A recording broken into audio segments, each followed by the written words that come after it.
Hi friends, हम लोगों ने हम लोगों ने 10th क्लास का केमिस्ट्री का पहला चैप्टर स्टार्ट किया था, केमिकल इक्वेशन। तो उसमें हम आप लोगों को ए टू जेड हम पढ़ा दिए थे और होमवर्क के रूप में हम दिए हुए थे रेंसिडिटी के बारे में, रस्टिंग के बारे में लिखने के लिए। शायद आप लोग लिख लिए होंगे। आज हम लोग स्टार्ट करने वाले हैं second chapter, acid base and salts. Light आया हुआ था और लाइट अभी कट गया है, तो थोड़ी सी समस्या होगी, लेकिन आप लोग अपने से उसे हैंडल कर लेंगे, उसे मैनेज आपको बाबू कर लीजिएगा। तो यहाँ पे इस वर्ल्ड में अगर बात किया जाए, इस संसार में अगर हम बात करते हैं तो बहुत सारे कंपाउंड्स हैं, तो वहाँ पे उस कंपाउंड्स को 3 पार्ट्स में डिवाइड किया गया और उसमें ये बताया गया कि कुछ कंपाउंड जो है वो एसिड है, कुछ कंपाउंड जो है वो बेस है और कुछ कंपाउंड जो है वो सॉल्ट्स है। तो यहाँ पे आइडेंटिफाई यहाँ पे करना मुश्किल हो गया कि कौन एसिड है, कौन बेस है, कौन सॉल्ट है। तो इस तरह से मान लेते हैं कि कोई सब्सटेंस आ जाए हमारे पास, अगर किसी कंपाउंड को आइडेंटिफाई करना हो कि एसिड है कि बेस है कि सॉल्ट है, तो अगर हम मान लेते कि स्ट्रॉन्ग एसिड हो लेकिन उसे हमें जांचना है, तो हम हाथ से उठाकर अगर टेस्ट करते हैं, क्योंकि हम जो जानते हैं कि एसिड जो होता है टेस्ट में सावर होता है, बेस जो होता है वो टेस्ट में बिटर होता है, सॉल्ट जो होता है वो टेस्ट में सॉल्टी होता है। तो उसे आइडेंटिफाई करने के लिए टेस्ट तो करना होगा हमें, तो हम उससे उठाएंगे जैसे ही, अगर स्ट्रॉन्ग एसिड होगा तो जिस पार्ट से हम उठाएंगे उतना दूर का बॉडी जो होगा बर्न कर देगा, जला देगा। तो हार्मफुल होगा कि नहीं? हार्मफुल होगा। तो इस तरह से यहाँ पे दूसरा नियम निकाला गया कि किसी सब्सटेंस का डिस्कवरी हुआ और उस सब्सटेंस को एसिड में, बेस में, सॉल्ट में डाला गया, तो वहां पर उसका रंग चेंज हो गया, कलर जो है वो चेंज हो गया। तो इस तरह से उसे इंडिकेटर कहा गया और उसके माध्यम से आइडेंटिफाई होता है। तो यहाँ पे हम लोग सबसे पहले कंपाउंड जानेंगे कि कंपाउंड जो होता है वो तो आप लोग जानते हैं कि इसे फिक्स रेशियो में इसका फॉर्मेशन किया जाता है। तो इस कंपाउंड्स को 3 पार्ट्स में डिवाइड किया गया है। इस कंपाउंड को कितने पार्ट्स में डिवाइड किया गया है? 3 पार्ट्स में। नंबर 1 एसिड्स, नंबर 1 में क्या हुआ? एसिड्स। सेकंड नंबर में बेसेस एंड नंबर थर्ड में कहा गया है क्या है? सॉल्ट्स है। तो इस तरह से 3 पार्ट्स में डिवाइड किया गया। तो हमें इन्हीं सभी के बारे में स्टडी करना है कि एसिड किसे कहते हैं, सॉल्ट किसे कहते हैं। तो एसिड की बात हम लोग करते हैं तो a substance which is sour in taste is known as acid। तो यहाँ पे हम लोग एसिड के बारे में सबसे पहले स्टडी करेंगे। तो यहाँ पे लिखा जाएगा क्या होगा? एसिड्स। हम लोग क्या पढ़ेंगे? एसिड्स। तो यहाँ पे लिखेंगे those substances, लाइट आ गया, those substances which are sour in taste, क्या हुआ? which are sour in taste and change blue litmus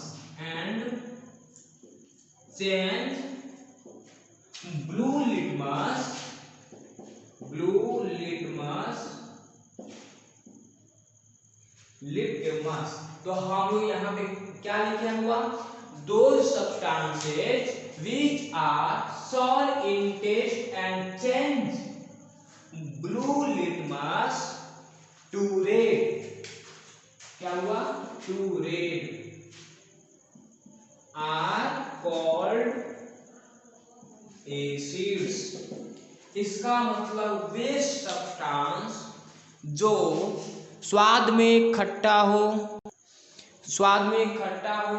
एवं ब्लू लिटमस को रेड पे चेंज कर दे उसे हम क्या कहेंगे, एसिड्स कहेंगे। या इसी को आप लोग अगर पॉइंट पे लिखना चाहते हैं तो पॉइंट पे भी लिख सकते हैं आप लोग, क्या, सावर इन, या करके लिख सकते हैं आप लोग, या 1 नंबर में हो जाएगा, क्या 1 से एरो मार्क देकर लिख लीजिए, sour in taste. Number second में हो जाएगा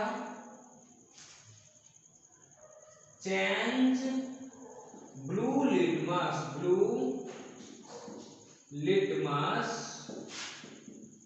टू रेड। ये हो गया।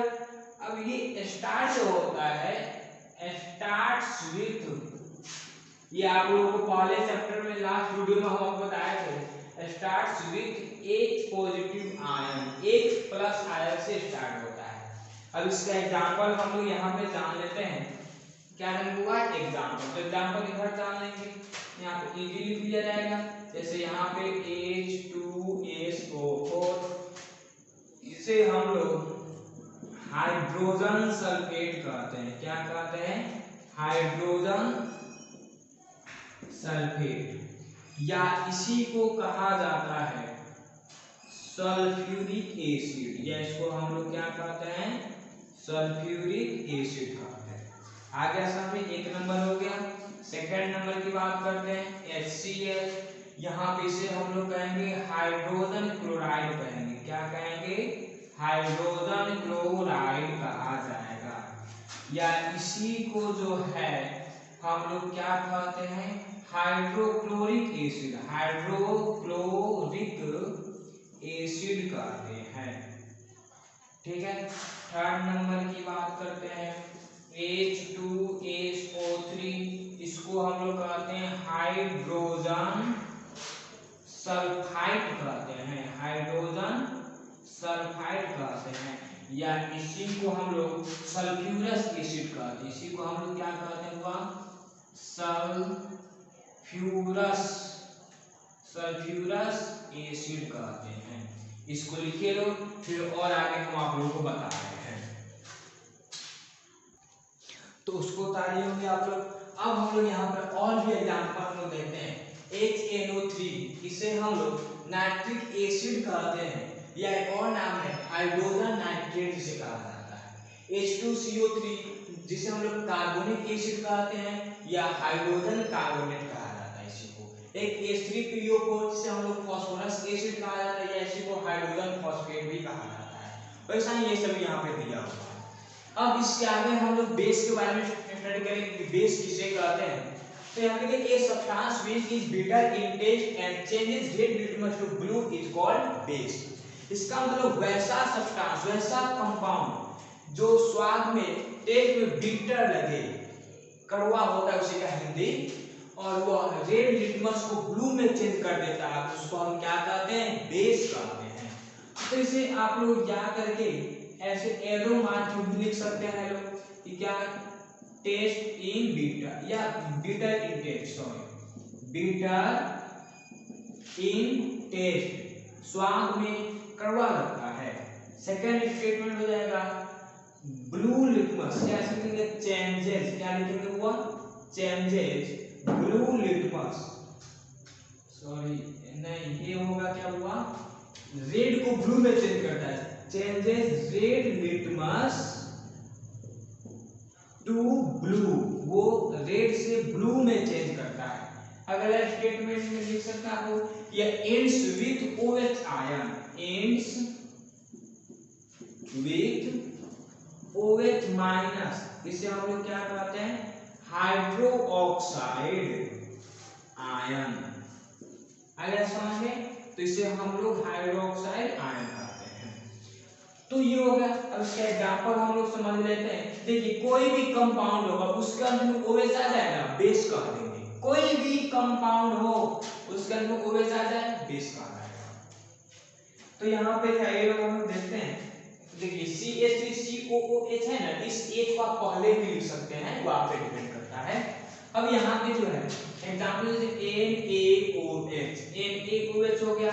NaOH को हम लोग क्या कहते हैं, हुआ सोडियम, NaOH को हम लोग क्या कहते हैं, सोडियम हाइड्रोक्साइड। हाइड्रोक्साइड अंत में आ गया कि नहीं, बेस का आएगा। जैसे KOH हो गया, इसे हम लोग पोटेशियम हाइड्रोक्साइड कहते हैं। क्या कहते हैं? पोटेशियम हाइड्रोक्साइड कहते हैं। ऐसे यहाँ पर CaOH का होल ट्वाइस, इसे हम लोग कैल्शियम हाइड्रोक्साइड कह देंगे। क्या कह देंगे? कैल्शियम हाइड्रोक्साइड कह देंगे। एक और हो जाए जैसे BaOH का होल ट्वाइस, इसे हम लोग हुआ क्या कह देंगे? Barium hydroxide. इसे हम लोग क्या कह देंगे? बैरियम हाइड्रोक्साइड कह देंगे। और भी एग्जाम्पल और आप लोग बता दे रहे हैं, इसको उतार दीजिए आप लोग कि अच्छा रहेगा। तो एग्जाम्पल में और भी है, इससे Mg में अगर OH मिला देते हैं तो ये मैग्नीशियम हाइड्रोक्साइड हो जाएगा, एल्युमिनियम हाइड्रोक्साइड हो जाएगा, लिथियम हाइड्रोक्साइड हो जाएगा। उसी को इधर लिख दे रहे हैं। तो ये 1 number example, 2 number example, 3 number example, 4 number, 5 number हम बता दे रहे हैं। जैसे MgOH का होल ट्वाइस, इसे हम लोग क्या कहते हैं? मैग्नीशियम हाइड्रोक्साइड कहेंगे। क्या कहेंगे? Magnesium hydroxide. 6 number example AlOH का होल ट्वाइस, इसे हम लोग कहते हैं एल्यूमिनियम। क्या कहेंगे? एल्यूमिनियम हाइड्रोक्साइड कहेंगे। क्या कहेंगे? Aluminium hydroxide. 7 नंबर एग्जाम्पल में देखते हैं हम लोग, यहाँ पे हो जाएगा क्या? जैसे LiOH, इसे हम लोग हुआ लिथियम हाइड्रोक्साइड कहते हैं। क्या कहते हैं? Lithium hydroxide. हाइड्रोक्साइड हो गया। ATC लिख देते हैं। कितना लिखा था एग्जाम्पल? ये हो गया बेस के बारे में। तो इतना सब कुछ हमने स्टडी किया, अच्छी बात है। अब हम लोग यहाँ पे स्टडी करेंगे, इसको आप लोग उतार लीजिए स्क्रीनशॉट लेकर होगा। अब हम लोग यहाँ पे बात करेंगे कि कुछ एसिड जो होते हैं उसका जो सोर्स जो होता है, स्रोत जो होता है, उसके बारे में स्टडी करेंगे। कुछ नेचुरल सोर्स जो होते हैं, नेचुरल सोर्सेज की एसिड कहाँ से मिलता है, तो कुछ नेचुरल जो होते हैं उनके माध्यम से मिलता है, उसके बारे में हम लोग को स्टडी करना है। तो इसको लिखिए आप लोग, फिर हम लोग आगे बढ़ाएंगे।